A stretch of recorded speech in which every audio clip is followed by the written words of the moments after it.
नमस्कार, जनता टीवी देख रहे हैं आप। मैं हूं आपके साथ अमन त्रिपाठी। बुलेटिन का आगाज करेंगे इस वक्त की बड़ी और अहम जानकारी के साथ। ये बड़ी और अहम जानकारी, इस वक्त की ये बड़ी अपडेट आपको बता रहे हैं। सीएम पुष्कर सिंह धामी की ओर से बड़ा ऐलान किया गया है। आपको बता दें, यूपी के बाद अब उत्तराखंड में फिल्म गोदान टैक्स फ्री रहेगी। गौवंश संरक्षण को लेकर सरकार लगातार काम कर रही है। सीएम पुष्कर सिंह धामी की ओर से बयान सामने आया। उत्तराखंड में फिल्म को टैक्स फ्री करने के निर्देश दिए। आपको बता दें, गौवंश के महत्व पर यह फिल्म निर्धारित है। सीएम पुष्कर सिंह धामी की ओर से यह बड़ा ऐलान किया गया है। यूपी के बाद अब उत्तराखंड में भी फिल्म गोदान टैक्स फ्री रहेगी। गौवंश संरक्षण को लेकर सरकार लगातार काम कर रही है। सीएम पुष्कर सिंह धामी की ओर से यह बयान सामने आया है।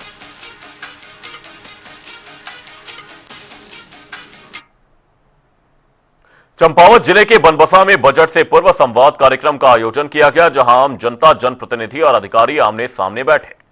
इस मौके पर मुख्यमंत्री पुष्कर सिंह धामी ने कार्यक्रम में भाग लिया और कार्यक्रम में लोगों ने अपनी समस्याएं, सुझाव और अपेक्षाएं सीधे सरकार के सामने रखी। विकसित उत्तराखंड का लक्ष्य भी निर्धारित किया, जैसा अभी सुधांशु जी ने बताया कि 2047, 2050। और मेरा मानना है कि लक्ष्य तभी हमारा सिद्धि तक पहुंचेगा, ये संकल्प हमारा तभी पूरा होगा जब प्रत्येक उत्तराखंडवासी जो जिस क्षेत्र में भी काम करता है वो पूरी निष्ठा के साथ, पूरे समर्पण के साथ, पूरे परिश्रम के साथ काम करेगा और राज्य के विकास में अपना बहुत सक्रिय भागीदारी निभाएगा और राज्य के महत्वपूर्ण जो नीतिगत निर्णय हैं उनमें अपनी सक्रिय भागीदारी सुनिश्चित करेगा। भाइयों बहनों, देश में स्वतंत्रता के पश्चात अब लगभग हम बिल्कुल 8 दशक होने को हैं, उसके थोड़ा पास में है। और इन 8 दशकों में ऐसा शासन रहा कि उसमें नई कार्य संस्कृति नहीं आ पाई, नया कार्य व्यवहार नहीं आ पाया, एक वर्क कल्चर जो होना चाहिए था वो लागू नहीं हो पाया।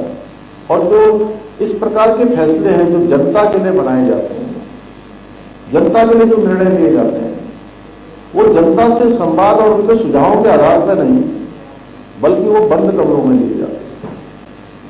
इसलिए उसमें व्यवहारिकता की बहुत कमी होती थी। और प्रधानमंत्री जी ने 2014 के बाद नई टैक्स नीति, एक नया वर्क कल्चर वो लाए जिसमें सत्ता को केवल सुख का माध्यम नहीं बल्कि सेवा का माध्यम बनाया गया। और आज प्रत्येक निर्णय में जनता की जो भागीदारी है वो सुनिश्चित की जा रही है।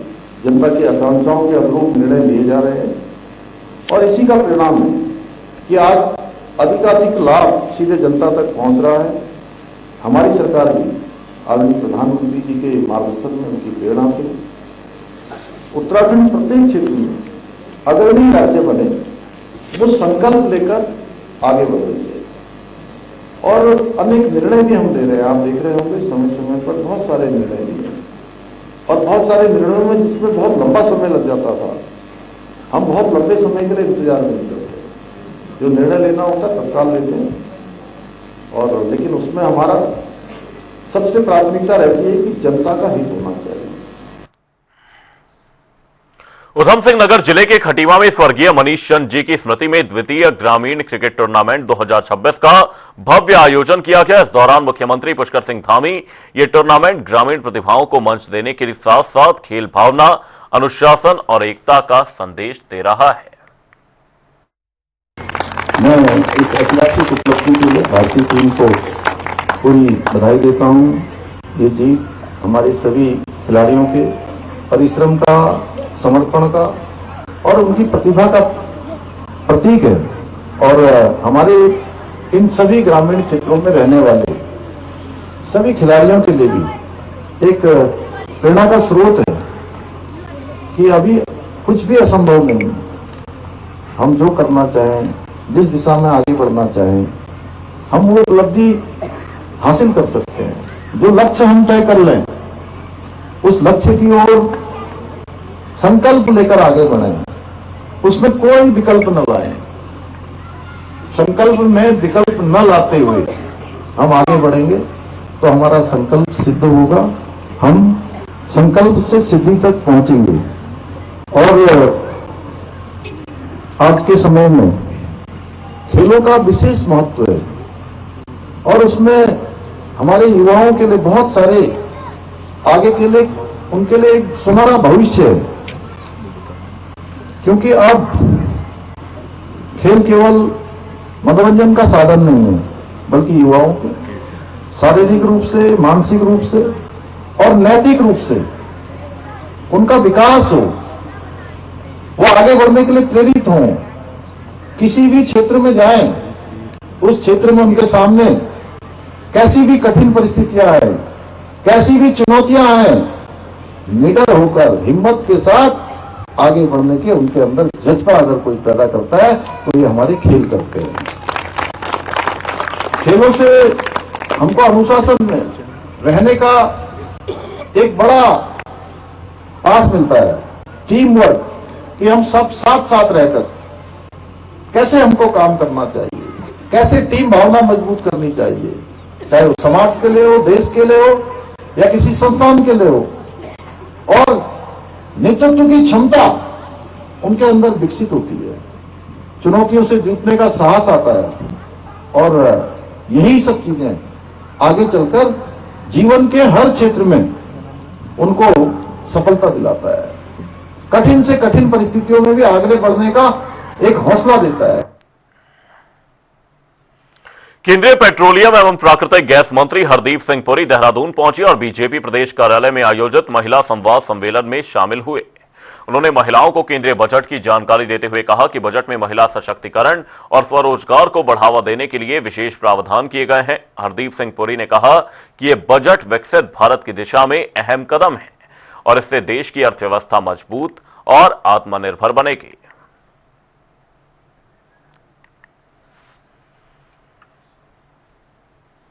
मसूरी नगर पालिका परिषद के 1 वर्ष का कार्यकाल पूरा होने पर नगर को बड़ी सौगात मिली। कैबिनेट मंत्री गणेश जोशी और पालिका अध्यक्ष मीरा सकलानी ने बारलोगंज और हुसैनगंज में 2 अर्बन आयुष्मान आरोग्य मंदिरों का शुभारंभ किया।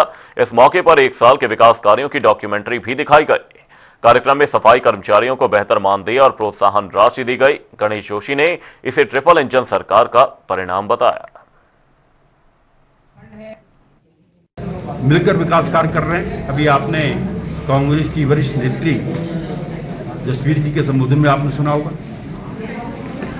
इसलिए मेरा ये कहना है कि जब विकास की बात हो, वैसे आप लड़े चुनाव में एक दूसरे का विरोध करें, लेकिन जब विकास की बात हो, एकजुट हो जाए, वो मुझे यहाँ पर दिखाएं। जिन्होंने अपने कार्यकाल में कुछ नहीं किया हो,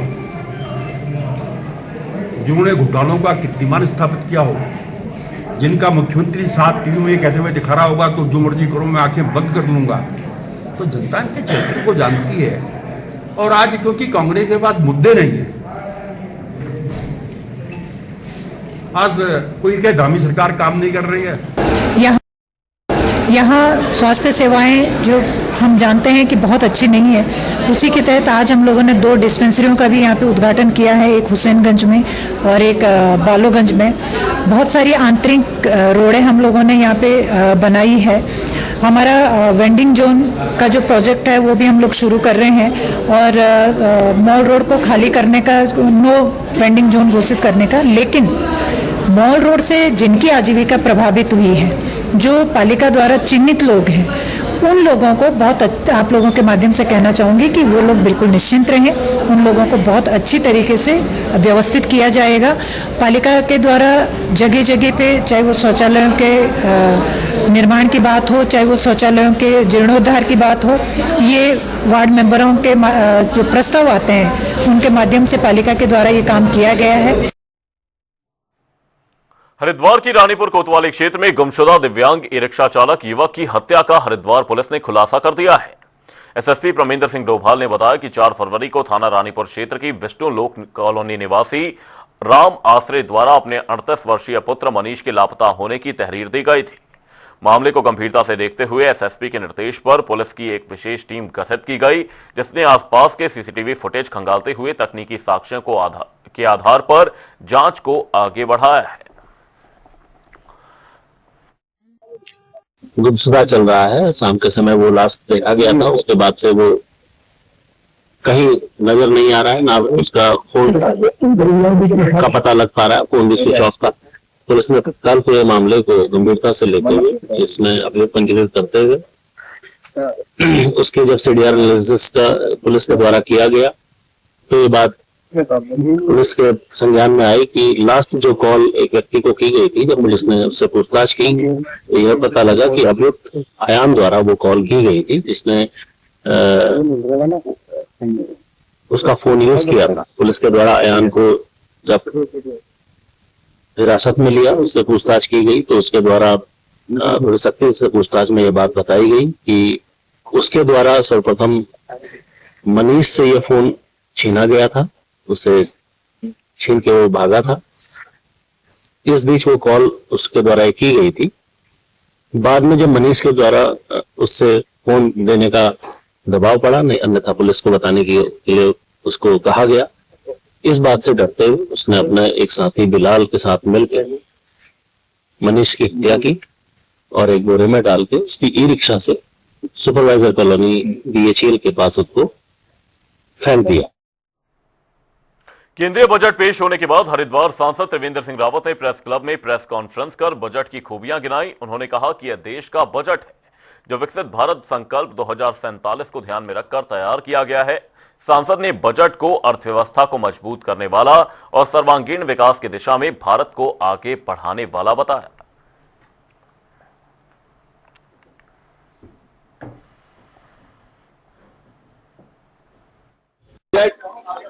देश का बजट है और जो 2047 का विकसित भारत का टारगेट है, जो विजन है, उसको लेकर के बजट देश को समर्पित किया गया है।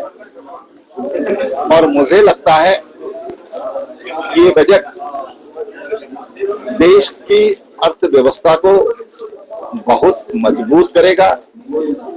देश की जो विरासत है उसको मजबूत करेगा और उस विरासत को लेकर के भारत आगे बढ़ेगा, विकसित भारत की दिशा में एक मजबूत कदम के साथ आगे बढ़ेगा। कि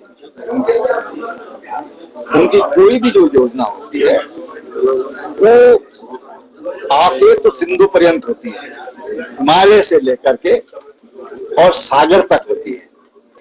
उसमें पूरे भारत को समझा जा सकता है और भेदभाव रहित होता है।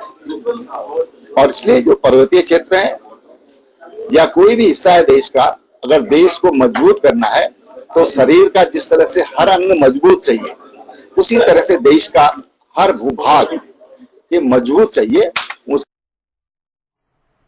हरिद्वार में महाशिवरात्रि से पूर्व धर्मनगरी हरिद्वार में शारदीय कांवड़ यात्रा विधिवत रूप से शुरू हो गई है।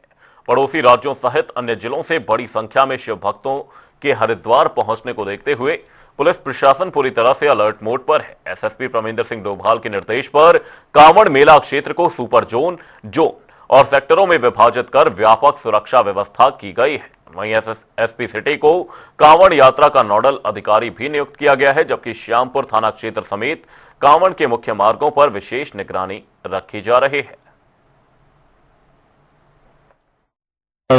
की तैयारियों के बीच हरिद्वार पुलिस अपनी पूरी तैयारी हमने की है, उसके तहत आगे फोर्स को ब्रीफ करके लगाया जा रहा है। इसमें निश्चित तौर पे 10 तारीख के बाद से भीड़ बढ़ेगी, हमें पूरा इसका अंदेशा भी है। साथ में 15 तारीख को जब महाशिवरात्रि है उसके बाद भी, क्योंकि सर्दी कांवड़ महाशिवरात्रि के बाद भी लोग जल उठा के जाते हैं, इसलिए खासकर श्यामपुर वाला जो क्षेत्र है हरिद्वार सिटी और श्यामपुर क्षेत्र में हमें काफी ट्रैफिक का दबाव रहेगा। इसी के अनुरूप हमारा पुलिस बल लगाया गया है।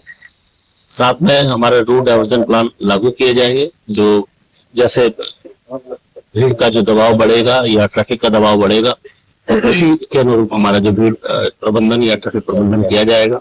एसपी सिटी इस पूरे सर्दी कांवड़ की व्यवस्थाओं के लिए नोडल अधिकारी है। उनके साथ फोर्स भी इनको दिया गया है, जो आवश्यक जो भी लॉजिस्टिक की इनको जरूरत होगी वो तत्काल मुहैया कराया जाएगा। मैं आशा करता हूं कि हरिद्वार पुलिस पूर्व की भांति इस वर्ष भी कांवड़ है बहुत अच्छे तरीके से इस कांवड़ यात्रा को संपन्न कराएगी। रुक करेंगे अगली खबर की ओर। कुमाऊं में लैंड फ्रॉड मामलों को लेकर आईजी कुमाऊं रिधिम अग्रवाल ने सख्त रुख अपनाया है। हल्द्वानी के चर्चित ठेकेदार धनंजय गिरी से जुड़े करोड़ों के फर्जीवाड़े की जांच में लापरवाही बरतने पर भोटिया पड़ाव चौकी इंचार्ज अनिल कुमार को निलंबित कर दिया गया है। आईजी के मुताबिक धनंजय गिरी पर 10 करोड़ से अधिक के फर्जीवाड़े के आरोप हैं और 9 मुकदमे दर्ज हैं। वहीं मामले की जांच के लिए एसपी सिटी हल्द्वानी को एसआईटी का चीफ बनाया गया है। धनंजय गिरी और उसके साथियों के विरुद्ध मेरे पास पिछले 2 महीने में काफ़ी शिकायतकर्ता आए हैं कि उसने प्रॉपर्टी में इन्वेस्टमेंट के नाम पर अमाउंट्स लिए, परंतु ना ही प्रॉपर्टी दी पीड़ित को और ना ही उसका पैसा वापस किया। तो लगभग जब इसकी हम लोगों ने क्रिमिनल हिस्ट्री देखी तो 2018 से लगभग 9 केसेस धनंजय और इसके साथियों के विरुद्ध कायम हैं। इन केसेस में चार्जशीट अवश्य हुई है, परंतु किसी भी प्रकार से पीड़ित को अपना पैसा वापस नहीं मिला है। इसी सबको देखते हुए हमने एक एसआईटी का गठन माह नवंबर में किया था, जिसकी अध्यक्षता एसपी हल्द्वानी द्वारा की जा रही थी। इस एसआईटी में धनंजय के विरुद्ध जितने भी केसेस पंजीकृत हैं उन केसेस के विवेचक, साथ ही साथ सीओ लाल कुआं और इंस्पेक्टर एलआईयू को भी रखा गया था। इस एसआईटी की यही दायित्व थी कि भाई हम धनंजय और उसके साथियों द्वारा जितने विक्टिम्स के साथ फ्रॉड किए गए हैं उसकी लिस्टिंग करें। तो हमारे पास लगभग 20 विक्टिम्स आज की डेट तक आए हैं जिनके साथ 10 करोड़ से अधिक का फ्रॉड हुआ है। उसके साथ साथ हमने धनंजय और उसके साथियों की प्रॉपर्टीज की लिस्टिंग भी करवाई थी। नैनीताल उधम सिंह नगर सांसद अजय भट्ट ने हल्द्वानी में प्रेस वार्ता कर केंद्रीय बजट की प्रमुख उपलब्धियां गिनाई। उन्होंने कहा कि यह बजट उत्तराखंड के विकास को नई दिशा देगा।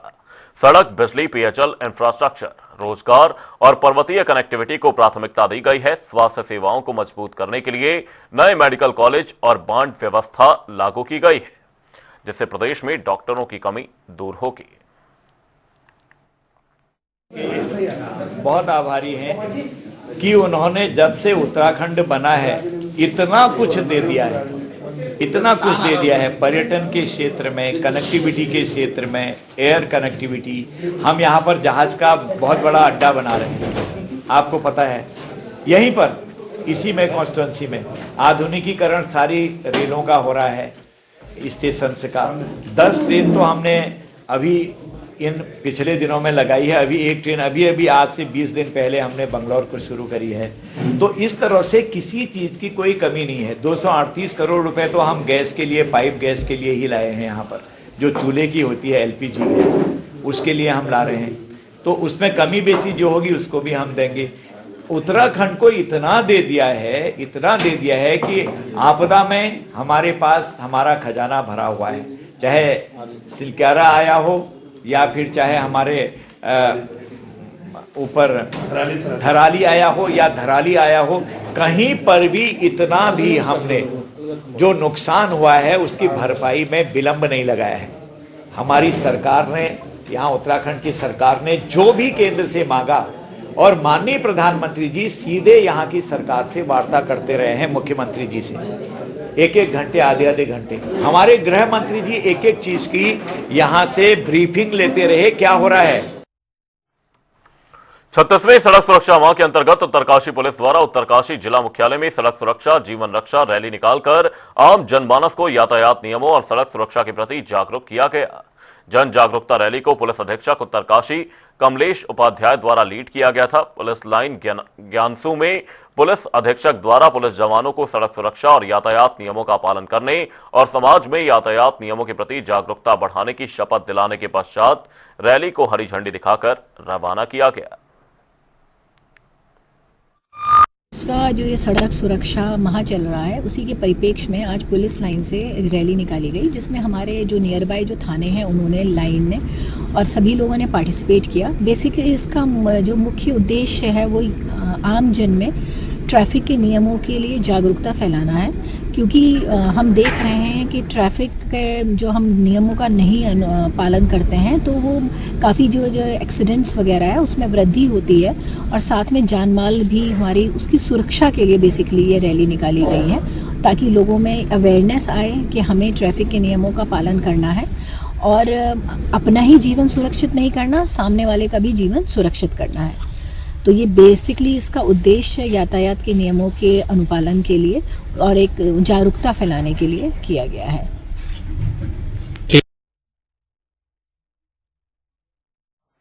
लक्सर में पशु वैक्सीनेशन को लेकर आरटीआई के तहत बड़ा घोटाला उजागर हुआ है। शिकायत के बाद पशुपालन विभाग मंत्री सौरभ बहुगुणा के निर्देश पर अपर निदेशक जांच के लिए लक्सर पहुंचे। दस्तावेजों में फर्जी नाम, एक ही मोबाइल नंबर पर कई लाभार्थी और बिना पशुपालन वाले लोगों के नाम सामने आए हैं, जिससे विभाग में हड़कंप मच गया है।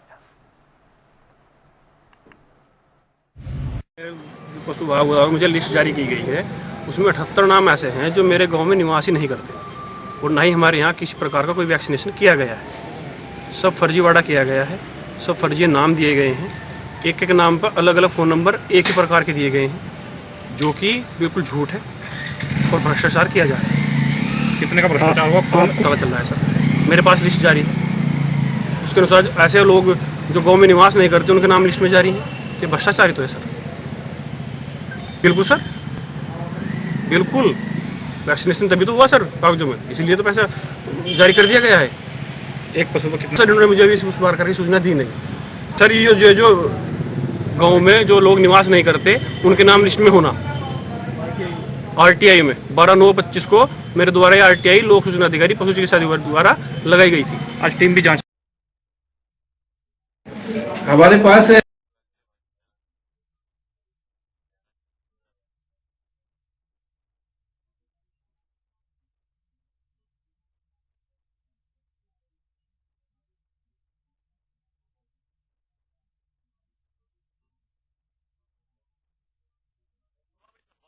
कि 125 एकड़ खड़ी फसल को जबरन जीतने और जमीन पर कब्जे के आरोप में किसानों का आक्रोश फूट पड़ा। सैकड़ों किसानों ने फार्म हाउस पर महापंचायत कर एसडीएम, राजस्व विभाग और पुलिस प्रशासन पर गंभीर आरोप लगाए।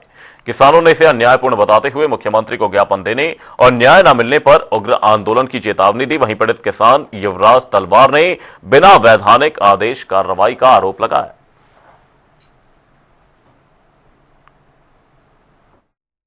जो कि किसी की